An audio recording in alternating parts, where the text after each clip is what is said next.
बिस्मिल्लाहिर्रहमानिर्रहीम। अस्सलाम वालेकुम। मैं हूं रज़ा मेकन, आप देख रहे हैं IR के न्यूज़। आइए जानते हैं कुछ अहम अपडेट सदीक जान साहब से। वाज़ेह तौर पे नज़र आ रहा है कि हुकूमत एक मरतबा फिर शहर इक़्तिदार में पूरा तमाशा लगवाना चाहती है और हुकूमत जो है उसने फिर तैयारियाँ कर ली हैं कि आइनी तरमीम एक बार फिर पेश की जाए, काजी फाइज की एक्सटेंशन की जाए। उसके लिए बड़ी तेज़ी से तैयारी जारी है। उसके लिए मैं आपके सामने कुछ शवाहिद भी रख देता हूँ।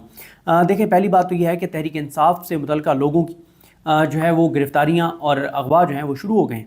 आप ये देख लें कि 9 मई को इतनी FIR तहरीक इंसाफ के ऊपर नहीं हुई जितनी 5, 6 और 7 अक्टूबर को इन 3 दिनों में तहरीक इंसाफ के ऊपर जो FIRs हुई हैं इतनी 9 मई के दिन भी नहीं हुई थी। तो इसका मतलब क्या है? इसका मतलब बड़ा वाज़ेह है और इसका मतलब ये है कि प्लान कुछ और है। यानी मैं इस प्लान से इत्तेफाक नहीं करता कि हुकूमत सरेंडर कर चुकी है और हुकूमत मंसूर अली शाह साहब का नोटिफिकेशन जारी करने जा रही है, ऐसा नहीं है। और एक चीज़ और आपको बता दूं, मेरी इमरान रियाज खान साहब से बात हो रही थी, उन्होंने ये दुरुस्त पॉइंट उठाया। उनका नोटिफिकेशन कर भी दें तो लड़ाई 25 तक जारी रहेगी, क्योंकि ये भी हो सकता है कि नोटिफिकेशन जारी करके और सबको रिलैक्स कर दें और PTI के जो MNA सेनेटर साइड पर हैं वो भी सामने आ जाएं कि अब तो नोटिफिकेशन हो गया है मंसूर अली शाह साहब का, लेकिन ये ट्रैप भी हो सकता है। और ये भी मुझे नहीं पता इमरान भाई ने इस पर क्या बात की है, लेकिन मैं तो ये इस चीज़ को भी ट्रैप समझता हूँ जो ये ख़बरें हैं कि हुकूमत ने तय कर लिया है कि नोटिफिकेशन जारी कर दें और बस कर दें, अब नहीं हो सकती काजी की एक्सटेंशन। मुझे ये ट्रैप लग रहा है, मुझे ये ख़बरें ट्रैप लग रही हैं, क्योंकि ग्राउंड रियलिटीज़ कुछ और बता रही हैं। ग्राउंड रियलिटीज़ ये नहीं बता रही कि हुकूमत ने काजी फाइज साहब को एक्सटेंशन ना देने का फ़ैसला कर लिया और मंसूर अली शाह साहब के सामने सरेंडर करने का फ़ैसला कर लिया है।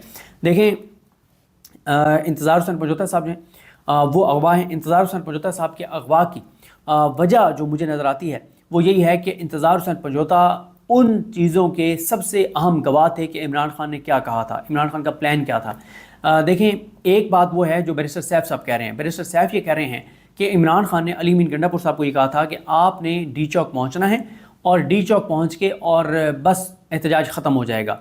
ये बात ख़ुद अली अमीन गंडापुर साहब के बयान से कंट्राडिक्ट कर रही है। जब अली अमीन गंडापुर साहब का एक बयान आया था जब वो पेशावर से रवाना हुए, उन्होंने कहा जी मुझसे राब्ते किए जा रहे हैं, लेकिन मुझसे राब्ते ना करें, वो उधर कैदी नंबर 804 बैठा है, उससे रब्ता करें क्योंकि एहतजाज ख़त्म करने का इख्तियार उसके पास है। लेकिन बैरिस्टर सैफ की बात को कंट्राडिक्ट कोई और नहीं कर रहा। इमरान खान के सबसे बाएतमाद साथी, नज़रियाती साथी इमरान खान के मुराद सईद कंट्राडिक्ट कर रहे हैं। जब मुराद सईद ये कह रहे हैं कि इमरान खान ने जो रिटर्न प्लान दिया था उस पर अमल दरामद नहीं हुआ, ये बात मुराद सईद कह रहे हैं। अब आप खुद बताएं कि मुराद सईद की बात की इंपॉर्टेंस है या बैरिस्टर सैफ की बात की इंपॉर्टेंस है। अब इस चीज़ के सबसे अहम गवाह इंतज़ार हुसैन पंजोता थे जो ये बात बता सकते थे कि इमरान खान जो है वो इमरान खान ने क्या बात जो है वो कही थी, जो कि डेफिनेटली यही कही थी कि एहतजाज जारी रहेगा, एहतजाज ख़त्म करने का इख्तियार सिर्फ इमरान खान साहब के पास था। दूसरी जहाँ तक बात है इंतज़ार हुसैन पंजोता की, वो फोकल पर्सन थे इमरान खान साहब के। जेल में जितनी मुलाकातें होनी थी, मुलाकातें करानी थी, जेल इंतज़ामिया से राब्ते, ये सब कुछ इंतज़ार हुसैन पंजोता साहब के ज़रिए थी। इमरान खान साहब की जो पैगाम रसानी थी अपनी पॉलिटिकल लीडरशिप के साथ, उसमें सबसे अहम और मरकज़ी किरदार जो है वो इंतज़ार हुसैन पंजोता थे, इसलिए उनको अगवा किया गया। फिर इसी तरह से आप देखें, ग्राउंड से हमारे बहुत से दोस्तों ने PTI के इस प्रोटेस्ट को कवर किया, दीगर जो एहतजाज हैं उनको कवर किया, चाहे वो मुल्तान हो, चाहे वो फैसलाबाद हो, चाहे वो बहावलपुर हो, चाहे वो लाहौर हो, चाहे ये इस्लामाबाद की तरफ मार्च हो, इसको हमारे बहुत दोस्तों ने कवर किया। लेकिन 2 लोगों ने बहुत ही ज़बरदस्त तरीके से इसको कवर किया। एक हसनैन रफ़ीक नया पाकिस्तान, और उनका चैनल तो इन 7-8 दिनों में नंबर 1 पे था यूट्यूब पे, और बड़ी मेहनत करते हैं हसनैन रफ़ीक और उनकी पूरी टीम। और दूसरा जो है वो आगा शेख सरवर, ये बड़ी ज़बरदस्त रिपोर्टिंग करते हैं। अब देखें कि पहले हसनैन रफ़ीक के घर पे लोग गए और उनको अगवा करने के लिए उनकी फैमिली के साथ बदतमीज़ी की गई, बदतहज़ीबी की गई।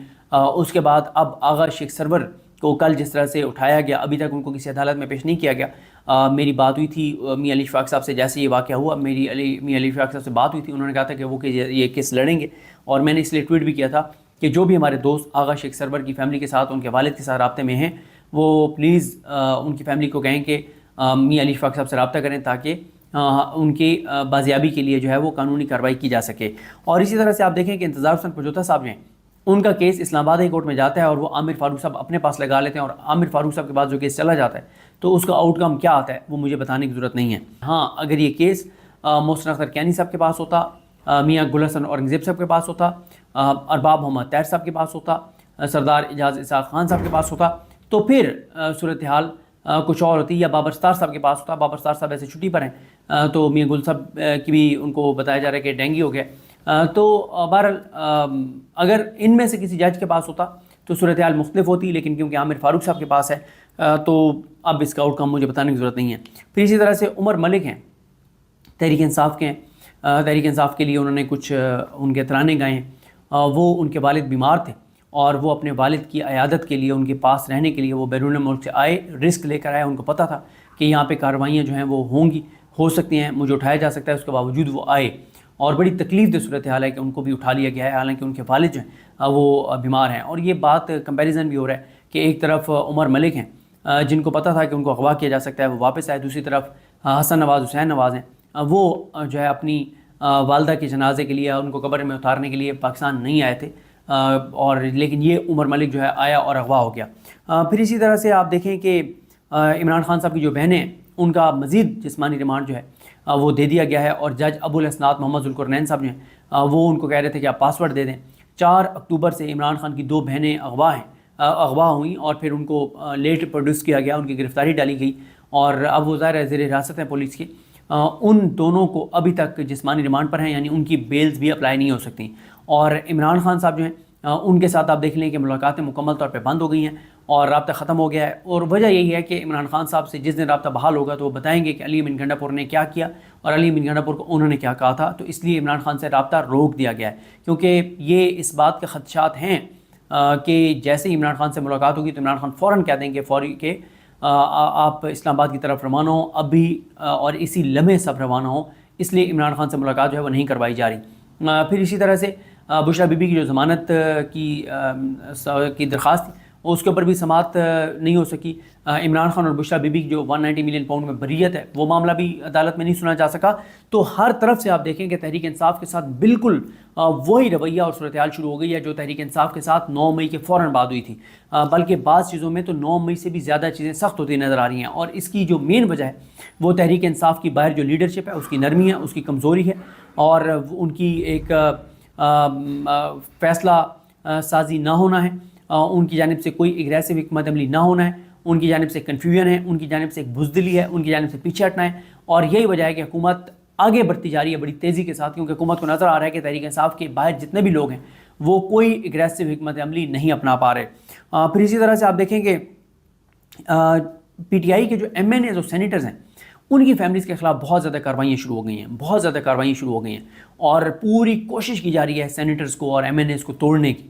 اور پھر ایک طرف تو یہ کارروائیاں ہو رہی ہیں، دوسری طرف نواز شریف کے پاس بلاول کو بھیجا گیا ہے اور پیپلز پارٹی کو مولانا کے پاس بھیجا گیا ہے۔ اچھا یہ کیوں ہو رہا ہے؟ اب اگر انہوں نے جو بھی نمبر گیم پوری کرنی ہے یا انہوں نے آئینی ترمیم کرنی ہے، ان کی ملاقاتیں تو بنتی نہیں ہیں نا۔ چلے مولانا کے ساتھ تو بنتی ہے ملاقات، پیپلز پارٹی اور نواز شریف کی ملاقات تو بنتی نہیں ہے، بلاول کی اور نواز شریف کی تو ملاقات بنتی نہیں ہے۔ پھر یہ کیوں ہو رہا ہے؟ دیکھیں میری یہ اسیسمنٹ یہ ہے کہ اس لیے ہو رہا ہے کہ اصل میں تو بندے پیچھے توڑنے کی کوشش کچھ اور ہو رہی ہے، یعنی ان کی فیملیز کے ساتھ جو کچھ ہو رہا ہے، پی ٹی آئی کے لوگوں کو توڑنے کی کوشش کی جا رہی ہے، بلیک میلنگ ہو رہی ہے، سارا کچھ ہو رہا ہے ان کی فیملی کے ساتھ، ان کے اپنے ساتھ، ان کے کاروبار کے ساتھ جو بھی کیا جا رہا ہے۔ ان کو ایکٹیو اس لیے کیا گیا ہے کہ تاثر یہ ملے کہ یار یہ دیکھیں نا، یہ پولیٹیکل پارٹیز کوشش کر رہی ہیں، نون لیگ اور پیپلز پارٹی کوشش کر رہی ہیں نمبر گیم پورا کرنے کی۔ اور پھر آپ یہ بھی دیکھیں، کیا آپ کو نہیں پتا، مجھے نہیں پتا کہ لوگ کیسے لوٹے بنائے جا رہے ہیں؟ تو جب کہ بلاول زرداری جو ہے وہ اونرشپ لے رہا ہے کہ ہاں اگر لوٹوں سے بات بنتی ہے تو بنا لینی چاہیے، کیونکہ آئینی ترمیم میں اس وقت ضروری ہے۔ تو یہ اس لیے جو ہے وہ ان کی جو ہے وہ ملاقات کروائی جا رہی ہے۔ تو ناظرین یہ تھی آج کی اہم اپڈیٹس جو آپ نے جانی صدیق جان کی زبانی۔ اسی کے ساتھ اپنے میزبان رضا میکن کو اجازت دیجیے۔ اللہ حافظ۔ پاکستان زندہ باد۔